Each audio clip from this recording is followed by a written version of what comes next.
I think that's the problem of our, again, like of our society. Why are we going so fast? Are our kids asking us? Are they requiring us to, like? Yeah, they can be a little demanding, and then they do have their ask. We talk about this a lot about about like just slowing down and slowing everything down, like and just and paying more attention. Heng Ou, welcome to the Motherly Podcast. Thanks for having me, Liz.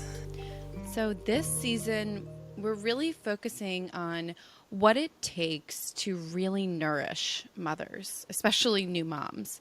And you've really built a whole career around that. So, we're so excited to have you. But I'm curious to start for you personally. Who or what nourished you when you first became a mother? And I think specifically that first time, that becoming a mother. And how was that experience perhaps different or the same from your subsequent births and postpartum periods?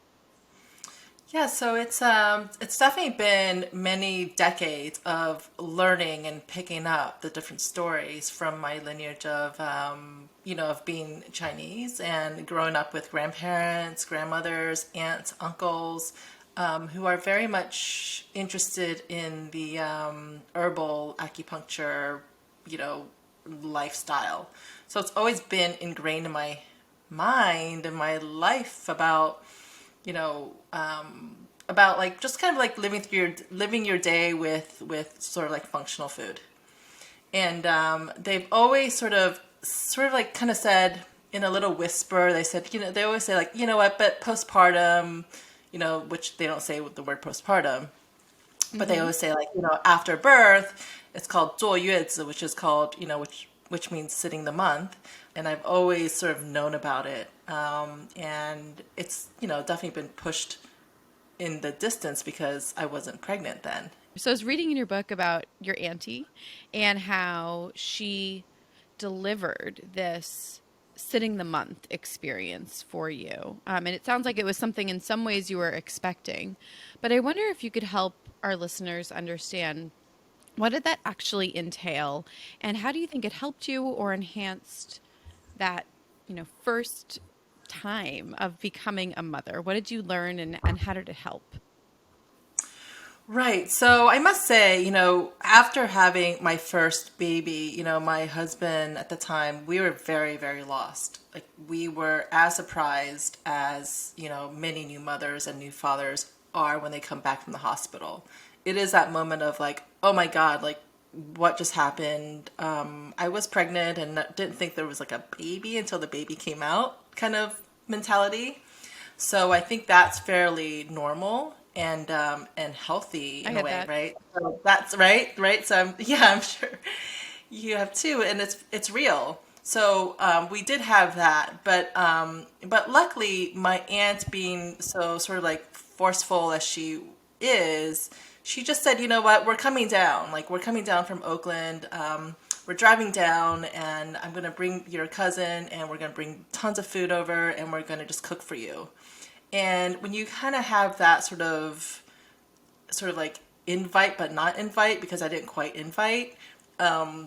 she just said, we're going to do this. And we were alone, so we I definitely didn't say no to that. And I definitely welcomed it because one, I loved her food, and two, she's an acupuncture, and she's always taught me about the sort of like the just the needs of what this particular practice is and how important it is. So tell us more about some of the specifics. And I know you, of course, have written this book, which has a Right. massive cult following, The First 40 Right. Days, The Essential Art of Nourishing the New Mother. It's also incredibly beautiful to look at and kind of gives you a sense of hope that we don't have to do this alone, and that traditions of women throughout time all around the world, certainly in your own particular tradition as a Chinese American, people have taken care of new mothers in a way that is unfamiliar to many of us in modern America. So what are some of the specific things that were done for you but that also connect to this Chinese tradition of sitting the month? Right. So the importance of, of how, where it came from was that culturally, it's really about binding the woman's body to a place of, they call it confinement. And when we, as Americans, when we hear the word confinement, we want to sort of like break out of that and scream and say, I'm not going to be confined. Like, no one's going to confine me. I'm going to do what I want to do.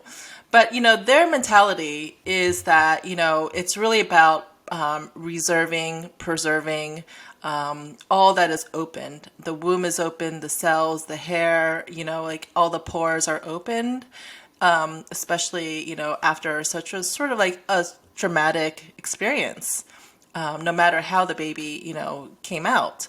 So it's perceived as a very, very like pivotal time of a woman's life, Hmm. because they say like if it's not sort of like obtained or contained at that time, it could be the catalyst for many other health issues down the line, and that could mean lower back pain, achy joints, arthritis, headaches, all the issues that then we now then see in perimenopause and menopause. Hmm. So when they say, oh my God, I get the hot flashes or this and that, it's like, well, how then most traditional acupuncturists would ask, well, how was your postpartum? How did you take care of Hmm. yourself? And then you're like, well, I kind of just went out and went shopping all of a sudden and went walking right after the week, right after birth. They're always like, nodding their head. They're like, well, that was the moment of, really containing and preserving. So it's really fascinating when you hear about, we're actually when you start learning about the essence and the importance of like traditional Chinese medicine, really. And also not just Chinese medicine. We all know that it's, in India, it's South, like it's everywhere. Africa and South Americans. I mean, all the countries, most countries. And something about America, just we're just lagging very much behind.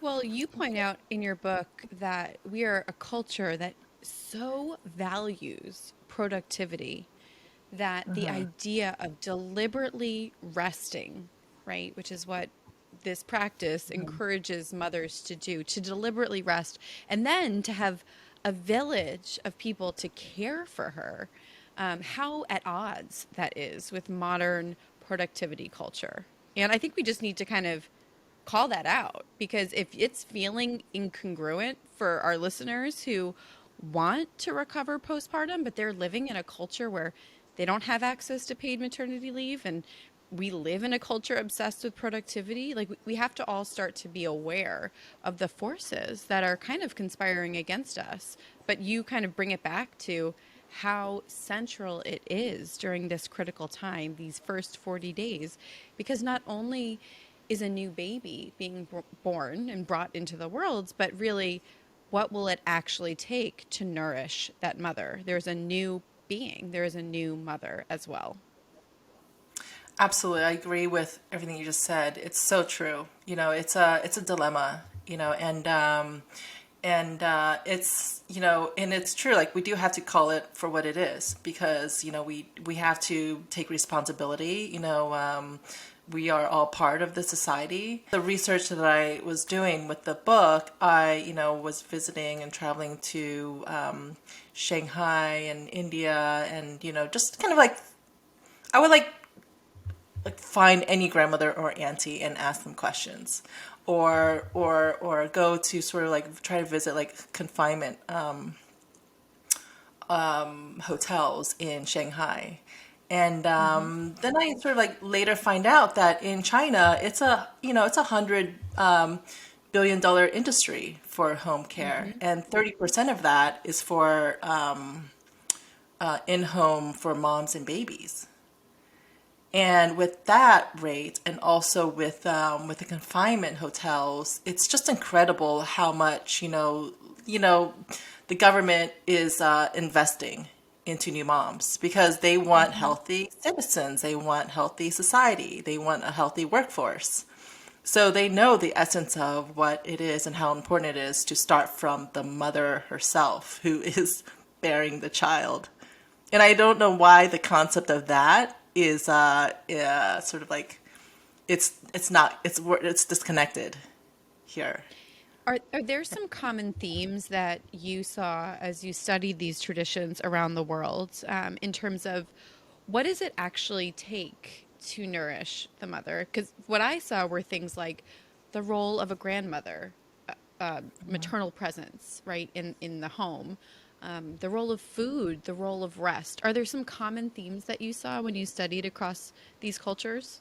Absolutely. It's I think more so it's really about the mother who just says yes and not surrendering to be in a place of complacency or just like, surrendering, but she just says yes to what that care may look like. So let's say in India, they roll from, in the smaller towns, they go from they just move around as just a whole family, right? Of a whole village. So that's how they take care of each other. And to be a new mom is the same, like it's just a way of life for them. They don't separate them. They don't, they don't just shun them, or they don't, they just like, they all know that they all have to start, caring for her extra more sensitively because she just gave birth or she's about to give birth. Mm-hmm. So the extra foods, the special foods, the just the more quiet space that they would sort of like create for her is sort of like just thoughtfully, created for her. So the new mom would just sort of just, she just knows that, without spending, tons of money or needing to, buy extravagant anything. She's just going to move into the space of, okay, I'm just giving birth and I'm going to just have this time to fully rest. And, meals will be cooked for me and, my space will be cleaned for me. And, I'm going to have aunties and, and grandmothers who are going to come and hold my baby and help me throughout the next few weeks, which is so simple, right? And also, they're Mm-hmm. gonna massage me because massaging is part of their culture, right? And even with just it's just like it's we're not like booking appointments or we're not they're just like Right. it's just like touch to them is so normal, right? Mm-hmm. You know. Yeah, and I feel like this kind of gets at the dilemma of modern American motherhood, because you are talking about sort of active but also ancient traditions still being lived out today, where mothers know what to expect, that the aunties and their distant relatives or villagers, people in their neighborhood are going to show up for them. And here in America, so many mothers know that nobody's showing up for them, right?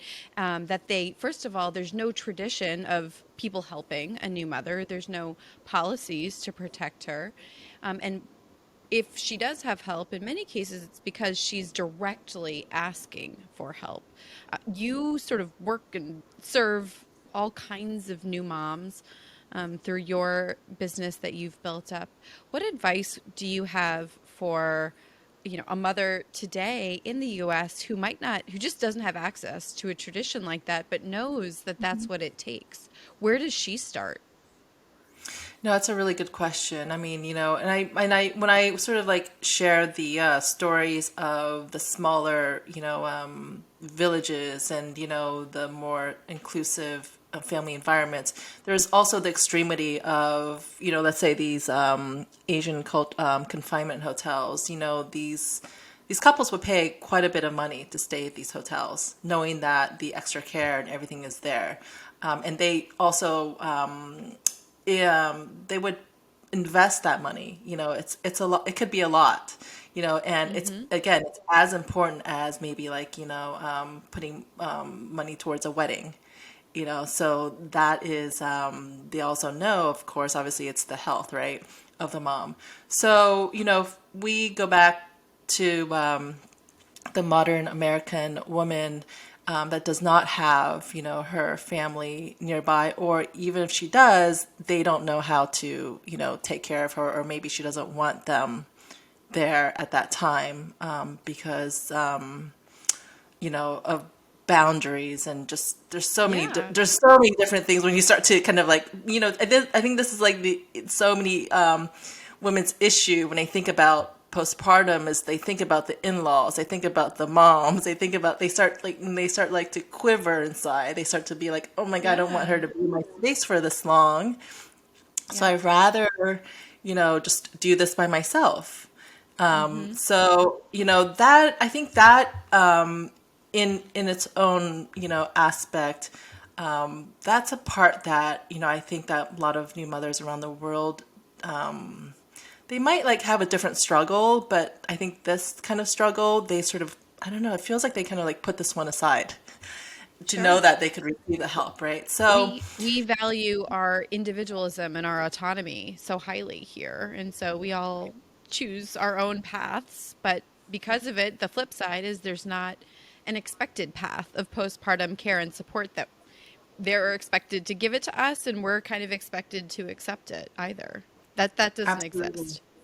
Absolutely. It's so true. So my suggestion is that, as long as new mom as long as she has like one support person that she could go to, or a call or a text, or if it's her, partner, or if she doesn't have a partner, then as long as she has like at least one person Mm, that that she knows that is her sort of like her lifeline. hmm. And you know she doesn't have to pay for this person. It could be like just a friend Hmm. who could just like make a little bit of food and drop it off. And I think really at the end of the day, it's not really about the food itself. It's really about knowing that she is being thought of and seen and cared for, even if it's not in her space. That's one level. Another level, of course, is to actually get the physical help, which if we could all do and ask for, I know that we would want all of it, all the above, right? Of just having Absolutely. someone to help us organize and clean and just do everything and have the checkups, right in our home, and make us food all day long. So it sounds really appealing, but if you, again, like if you don't have that kind of access to that kind of care, then again, you just, I think it's not really about making yourself feel bad or feeling guilty about not having that sort of resource. But, there are definitely ways of orchestrating that yourself. And it's really about you not being the victim role and really taking the action and taking the leadership role of saying, hey, you know what, this is what I deserve. This is what I, want to feel. I don't know what it's going to be like, but whatever it's going to be, I want to sort of feel supported in a sort of container that I want to, design for myself. Absolutely. I was reading other research this week about how just the presence of that village for mothers leads to reduced rates of postpartum depression, and that, in some ways, the epidemic of postpartum anxiety and depression, one of the things that accounts for how much of a crisis we have in the United States is just the lack of social connections, because these traditions in many places in America, they just don't exist. And I found it so helpful reading your book, one, to know these are how traditions have nourished mothers. So if maybe you're from a place where you're not getting that kind of nourishment, um, just feeling seen in that, right? Like there's not something wrong with you. It's that you're not being cared for the way we evolved to thrive. That was helpful. But then also, I appreciate the encouragement of, are there people in your life who you could get a little uncomfortable, but ask within yourself, but actively ask for help, and just we often we want to be able to say we can do it all, and it's helpful to hear that part of what we also need to do is just to say, this is what I need, to whoever it is around you who is in a position to help.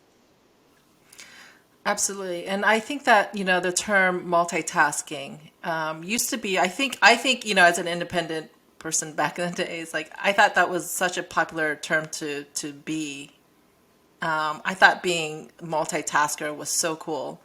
But I thought, after I'm not, no, I thought, I think I definitely struggle with that now, with Hmm. having three kids and having, just everything that I need to handle.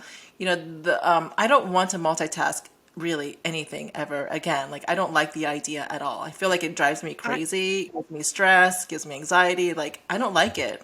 that Yeah. was like a light bulb moment literally for me in the last week. I thought, that tension that I feel as a busy, I work part-time now, I have four kids.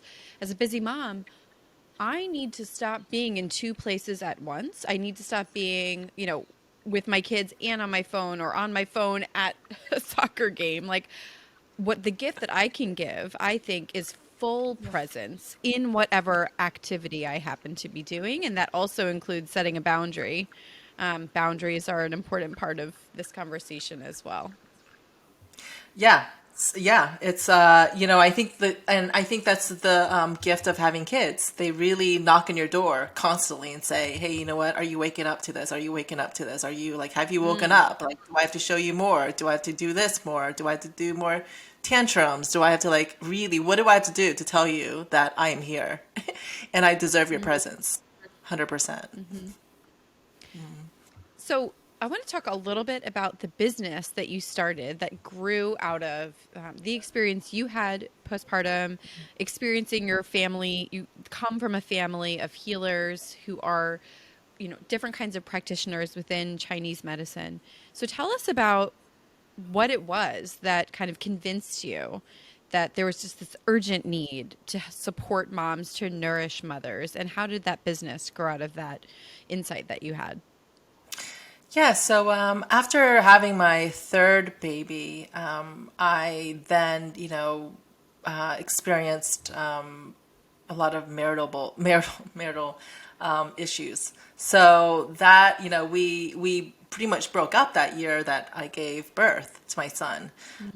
So that left, you know, me in a place of, wow, that just happened. And after 5 years of being pregnant and giving birth and, thoughtfully thinking that, this was going to be the life that we were all coming to and establishing together, it all fell apart.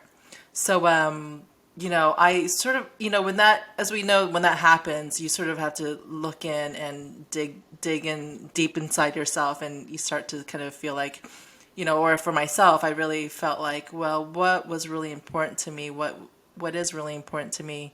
And at that time was really about, well, motherhood is now really important to me.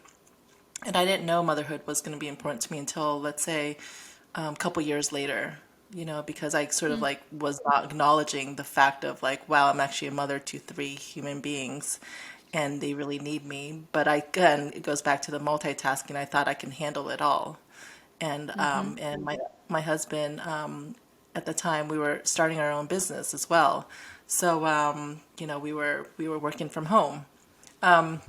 So, I think just having the, from like my first, postpartum experience, having the sort of like the well-fed, from my auntie, to my second birth, I pretty much went straight into the office the next day. It felt like I gave birth to her in the living room, and it seemed like the next day I was like, I strapped her on. I said, "Oh, I'll just feed her in the office." So I kind of like stormed right in. And then the third birth, right before I was about to give birth, I fell ill for about a month. So I was in bed for about a month before I gave birth to him. So after, I gave birth, I was just sort of like, you know what, this kind of sucks. I was just newly a mom again after three little babies, or the third baby. So I just thought, you know what, like I got to be in action, because like when you're in a survival mode, you sort of like have to take sort of like, or for me, I had to like take action. So I just started making food. And, being a chef or a cook isn't in my background. It's definitely in my auntie's background, but I never really, it wasn't really my sort of like desire to like just be in the kitchen and cook, but I just knew that I had to sort of do this kind of like service for myself and for others. So I just started making food to anyone that was pregnant around me. And I would just say, hey, you know what, would you just take a couple of these jars? And, and they would always say, yeah, yeah, yeah, I'm about to give birth. Absolutely. I'll just take them. So I just started doing that. And I think the word, and back then we didn't have this kind of service that was not sort of underground, because Hmm. there are some Chinese services that are sort of like just for the Chinese community.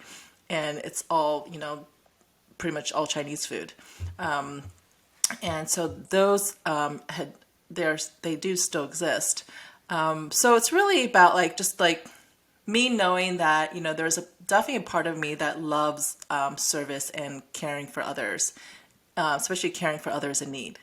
And me personally having my own experiences, I just felt like this is like the the place to be because we are missing that. And and I looked around at that time 13 years ago, and I just said there's nothing Mm. around me. I didn't even know lactation specialists were around. I had issues that I just thought I had to sort of suffer on my own. So we moved a long way, 13 years later, as a society, which I'm so proud of. But back then it was a hit and miss about how to survive. And so that business became this food delivery service of sorts for new mothers. Can you talk a bit about how it has grown over the last decade? Yeah, so for several years I was just delivering the food and also trying to raise my three little ones, three toddlers, and the third one being the newborn. So it was a lot of juggling. So I just again like I just did it, and started off to be that, but it sort of like and it's still evolving as any startups are Right. and evolve, is that I start to sort of like understand that beyond the new mother, we have tons of aches and pains beyond just like Hmm. that postpartum period. And for me, health and wellness and nourishing that period of a person's life is really important to me. And also the functional part of food and how that sort of plays in the sort of like the plays in the correlation between like the mind, the choice, the mental power to how one chooses food.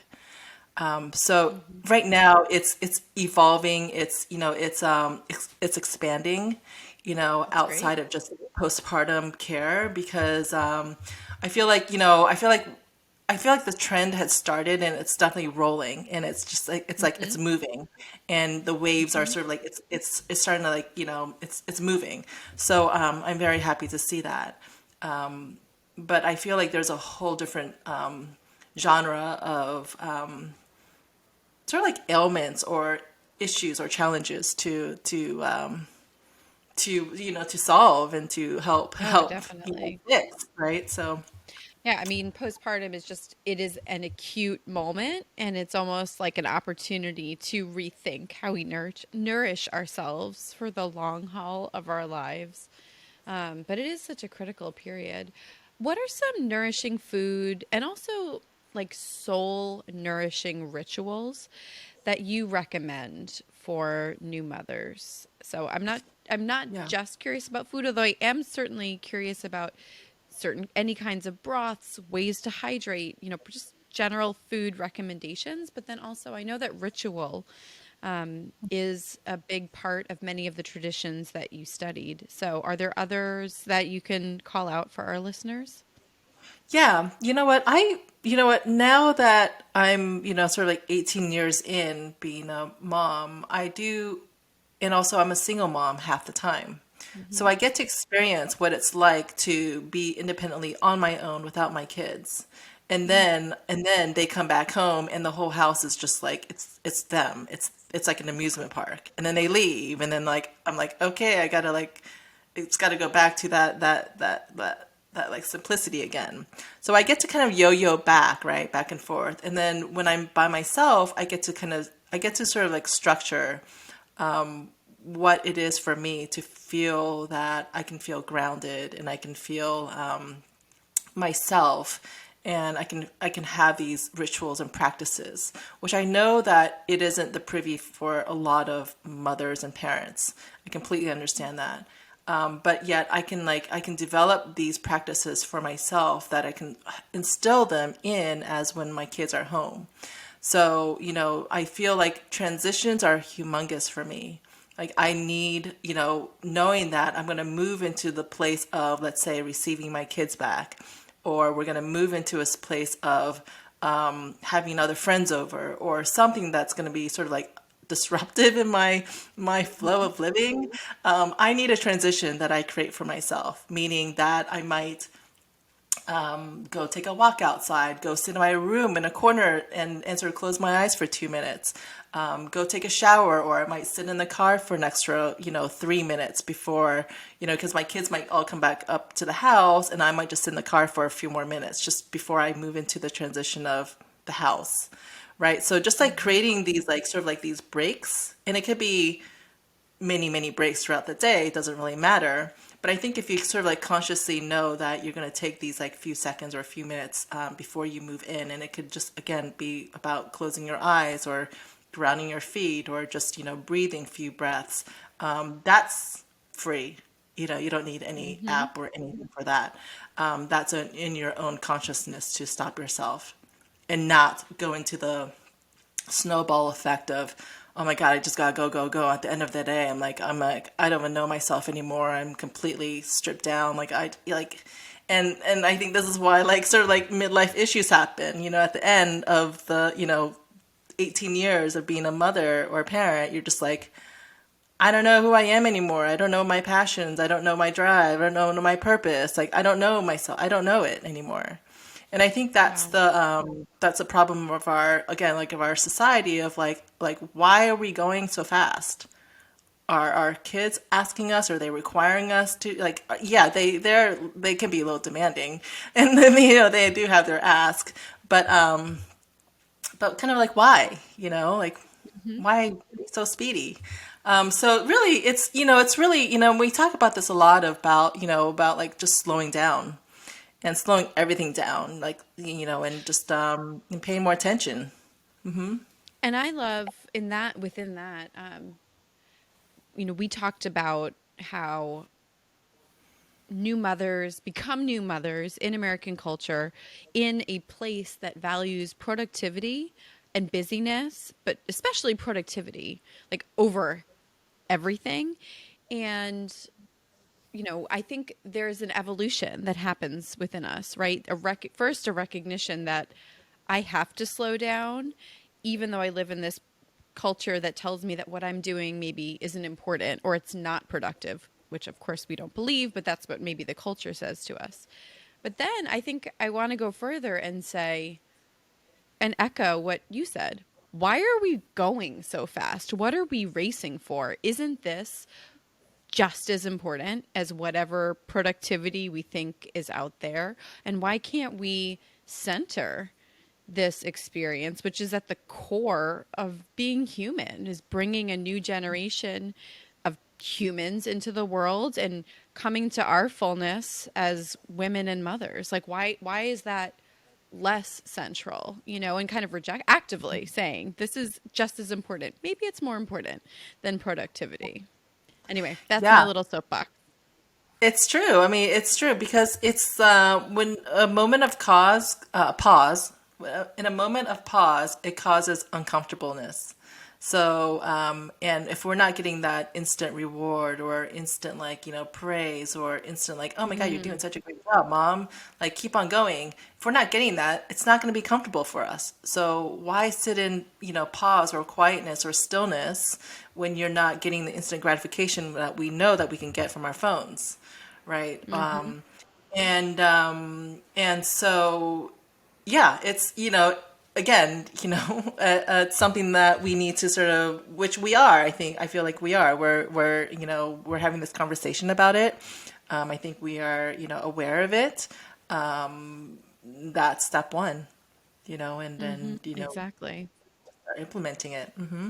As an expert who's lived it personally, lived it professionally, and then seen the lives of so many mothers through your work, I have a few questions of you as an expert on the state of postpartum in America. So I'm going to circle back to that on just for a few questions here now. So as we've been talking about, the United States in many ways is this anomaly when it comes to supporting mothers postpartum. And just to call it out, one way is that we don't have paid parental leave. We're one of the only countries left on earth to not protect women and families when a baby comes in. I think there's like three countries, and we're one of them. Why do you think this culture has forgotten the importance of protecting and nourishing mothers? Yeah, I don't think we've ever really had it as a country. I think that we have small cultures that experience that, but they have to do that for themselves. And they keep within themselves because if they, come out of their sort of culture and family dynamic, then it's not accepted and also in a way like they're there to protect themselves, right? They're Mm-hmm. immigrants or they're, anyways, they have their own challenges. So that does Mm-hmm. exist, but I think as an American society, I don't think that we've really had it.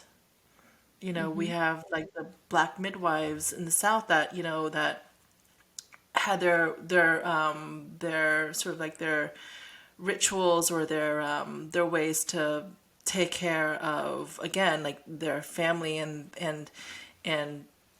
just like what they sort of like they had to do.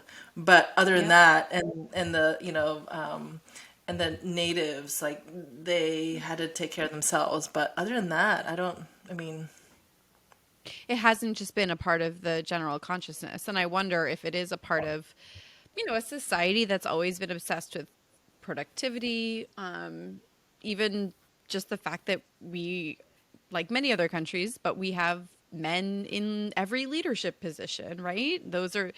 We're setting a norm of what it means to be a man in society, not necessarily the experience of women as being central. Are there other countries that you see that are doing a much better job today, or different cultures that you want to draw our listeners' attention to? well, I think Asia has a very good structure, in terms of postpartum care. One, because they see the monetary value behind that too. And second is that, they also, again, they know the benefit of this phase. And it's a big industry for some countries, right? I think it was interesting the way that you talked about it as some families in Asia seeing paying for postpartum care or even a postpartum hotel experience as an investment in the child and the mother. And that's the kind of thinking that I think we need to kind of really explore together. What does it mean to invest in this phase of life for mother, child, and family? It's a different mentality than the one we might have now. Yeah, and let's say in China or in Asia, they see it as a societal sort of challenge, or like this is what they need to do to be better as a Mhm. society, and this is the one way that they know that they could do that. Mhm. And again, it could go down to the very simple actions of caring, and doesn't mean that they have to spend, ten or up to $50,000 at these confinement hotels. That's luxurious, but it's not like the everyday kind of person that could do that, Sure. and that's okay. That we just know that that exists. It's inspirational. But I don't know if Americans would want to spend 30 days in a hotel. I Mm-hmm. mean, besides thinking that they would probably want to go home and have their independence and just like, sprawl out and not feel like Mm-hmm. there's 10 people monitoring them or coming into their room or, you know, there's a lot more privacy there. So, I'm curious too, because I'm not, I have my youngest child is now 2, and I'm curious when I think about your work, how what you experienced postpartum and what you see through your work, how that has changed who you are as a friend. Because I'm thinking too of, there are some postpartum women in my life that it doesn't really cost me anything to be a better friend, to go out of my way to support them, to offer more generous support to them than I have done in the past. How has what you know about what it takes to really support and nourish a mom changed how you show up in your friendships and relationships and even your family? yeah, it's a really good sort of comment because I think in a way it doesn't take much, to Hmm. show that you care for someone that you care about. It could, in these days, we could just send them a message, just knowing that we're thinking about them, and just asking if there's anything that they need, or what kind of support would you like to see, or what can I help you with, or I think Hmm. like to even ask that isn't really much like we're not going to be giving an organ away. We're not giving that much away just Hmm. by helping someone that we love and care about, and which will mean everything to them. And maybe they might say like, hey, you know what? Like, I would just love like a bowl of soup, or I just love a jar of, and if you're making that food already, just like put a little food away for your friend. And have a little stockpile of jars and just sort of fill up the food for her, and Hmm. just drop it off and just say, I'm going to just drop it off. I'm not going to come in to say, I'm not going to come in. The food is at the doorstep. I love you. Call me if you need anything. Hmm. And again, that's an hour, let's say, of your time or something, And right? it just, you explain in your book, it's not just the food that nourishes people, it's knowing that someone is going out of their way to Yeah. care for you, that Yeah. gives you that comfort and that resilience. Because Yeah. And when it feels like the whole world is on your shoulders, that's an exhausting psychological burden to have every single day. oh, it's huge. And you're breastfeeding. That's a humongous topic already. That's a whole different Hmm. podcast. I'm sure. It's like it's Exactly. humongous of what we're expelling, energetic Hmm. wise. Like it's huge. And you're not in your lack of, you're not sleeping well, and you might have some relational problems because you're trying to, teach your partner how to, I don't know, like be a kind person. I don't know. There's Hmm. so many different parts to it. But Hmm. there's a lot on your shoulders, as you just said. So yeah, just and when I was delivering the food in the beginning, I would knock on the doors and say hello, or I might meet the, husband at the hospital. I might give them the bag, and I would see the parents, and I'm always so excited. I was always like walk away with some sort of tear in my eye, thinking, "Oh my God, I love this part about mother bees." I love like just like dropping off the food and knowing that they're like sort of like cuddling in bed with their baby and knowing that they have food for the week or something. But more so sometimes the moms would answer the door, and you could just tell like she's all by herself, and you could just tell like she just wants to talk, and she just wants like company, and she just wants a little bit of something different than her routine of diaper and feeding and sleeping and just like the constant like rat race of just like doing the same thing over and over Hmm. again. So again, it's really the emotional support, the the care, and we're in the birth industry, and the birth industry is full of big hearts, tons of it. So it's big open heart place. So I think we see the advantages of sort of like sharing that more now. And again, I think Hmm. we're on the cusp of changing all the above that we just talked about and where we came from, Hmm. and it's really becoming a really great movement that we're seeing. And I think, and I'm really hopeful of where we're going to be moving into in the postpartum care world. And I do hope that that we do get a lot more support as a society with our government and with our workforce, and not feeling like we're strapped to going back to work after 2 weeks or 10 days or something ridiculous like that. And yeah, I want us to feel like we're more valued for what we just went through, which is I incredible. couldn't agree more. It is. And I agree. I feel hopeful. I feel hopeful. I feel like we are finally culturally at a tipping point when it comes to things ranging from entrepreneurship in this space, a mother centered approach to pregnancy and postpartum versus just a baby centered one, government policies, flexible work policies. I think we are living through an era of change, which is why having people who have kind of been leading the charge, like you, on podcasts like this, I think is really important for people to get that inspiration and know that change is possible and change is happening. I guess something else I'm curious about, motherhood is it's not a full-time job. It's like a 24/7 psychological soul, mind, body experience. And of course, we're focusing today on what does it take to nourish and support postpartum mothers. You've been a mother for 18 years. When I think about my little guys and girl turning into teenagers and beyond, like gets me choked up. I'm excited, I'm sad, all of the above. But what do you, in your experience, and I know you've been a single mom as well, what does it take to nourish yourself in the long run? And what does it take from the community around you as a mother to nourish you for those decades of mothering forever? What is that? What has worked for you?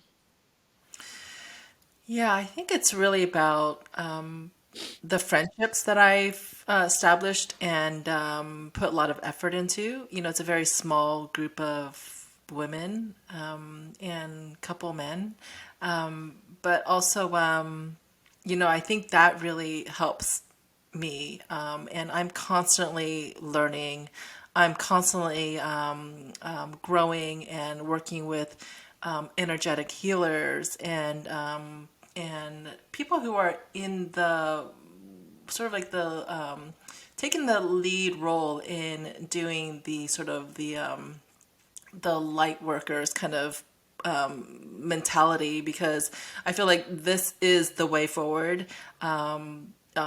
That's one component, but also our children in the generation of my kids and your kids. It's a whole different generation of people energetically wise. Like they're lighter, Mm-hmm. they're wiser, they're brighter, they're just like more conscious. And it's it's like pretty much every kid that has that, and that's this generation. So whatever Mm-hmm. we've been through and going through, I feel like they're going to have a lighter load, which is really Well, exciting that to makes me know. cry.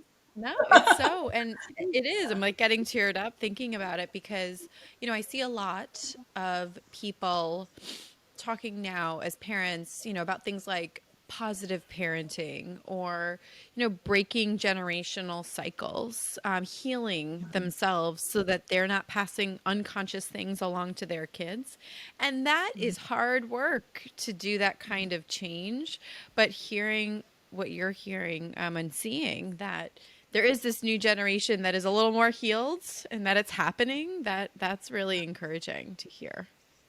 Yeah, yeah. And so I spend a lot of my time working on myself because, as I've with pretty much every healer that I work with, they always say, I'm gonna work with you, parent first. It's not the kid that I'm gonna work with.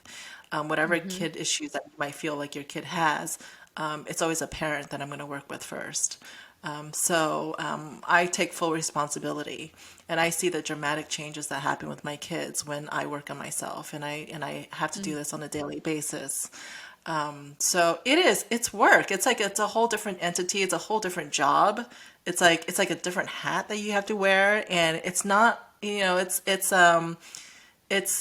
again, it's work. It's fun Mm-hmm. because I love it and I see the results from Hmm. it, but again, you have to consciously carve that time out of your time, your schedule. So Hmm. it's like And people it's are, something that you might not see an immediate impact yeah, today, but maybe a week or a month or a year later, you realize, wow, that investment I made in better understanding my what triggered me and the way that I responded to my child was able to change the dynamic, was able to change the relationship, our outlook, the whole thing. Sometimes you can only see that when you look back. yeah, and and one of my healers kind of hit it home for me. She just said, like she just said, "Do you want your kids to come home when they're after they leave when they're 18?" And I said, "Yeah, of course I do." And then she said, at this point right now, they might not want to.